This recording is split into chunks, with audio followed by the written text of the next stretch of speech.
So, you are an adult in need of a job and you need to have a CV. Whether you are applying for a full-time job, a summer job, work experience, volunteering, you will often need to share a CV or what some people call resume with the company or business that you want to work for. Now, a CV is a document that includes all information about yourself and why you are a good fit for the role that you are applying for. What it does is it presents your skills and abilities and qualifications effectively and clearly to your potential employer. Now, writing a good CV requires skill, but it's important because it will help you to stand out from the crowd. I'm going to take you through a few things you need to include in your CV to make a very great first impression. Now, the CV stands for curriculum vitae, which in Latin means your life course. So it's basically a document that shows people what you've been up to in your life. Now, some people I say call it a resume. It's the same thing. I think it's American versus British. But basically they're the same thing.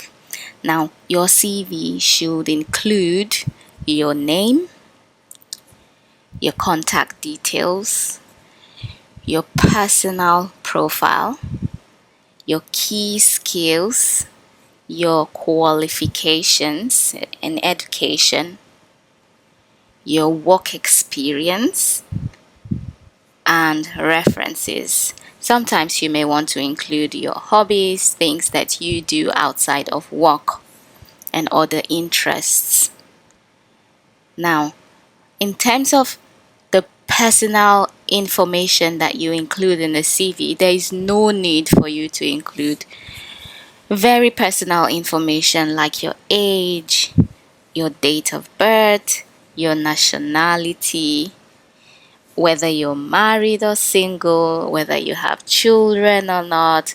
All of that is not important in a CV. Now, employers should not consider all of this information in order to hire you. You also really don't need a photo. So I've seen lots of CVs where people include a passport photographs of themselves. If you're like me, a black person, I would not include a photo on my CV for any reason whatsoever. It's unnecessary. Now, in terms of social media, again, I would not include my social media handles unless it directly relates to the job and your social media handles or whatever you put on social media is professional. For instance, if you're applying for the job of a social media manager or a marketer, in which case your social media profile may come in handy, then by all means you can include such information. However, if it does not relate to the job, I will refrain from including anything about social media on the CV. Now, a CV should be concise and very brief because employers don't really have time to read pages and pages of information. It's a skill to be able to summarize your life course into 2 pages. Ideally, it should not be longer than 2 pages, unless, of course, you are an academic, a professor, in which case, well, a long CV will be justified. But ideally, you don't want a very long CV that nobody is going to read. And when you draft your CV, you should use an easy to read font like Arial, Trebuchet, very easy to read fonts, and they should be sized between 10 and 12. Make use of headings very well to highlight those areas that needs to be focused on. You can also use bullet points as well to pass your points across clearly and keep things simple and concise.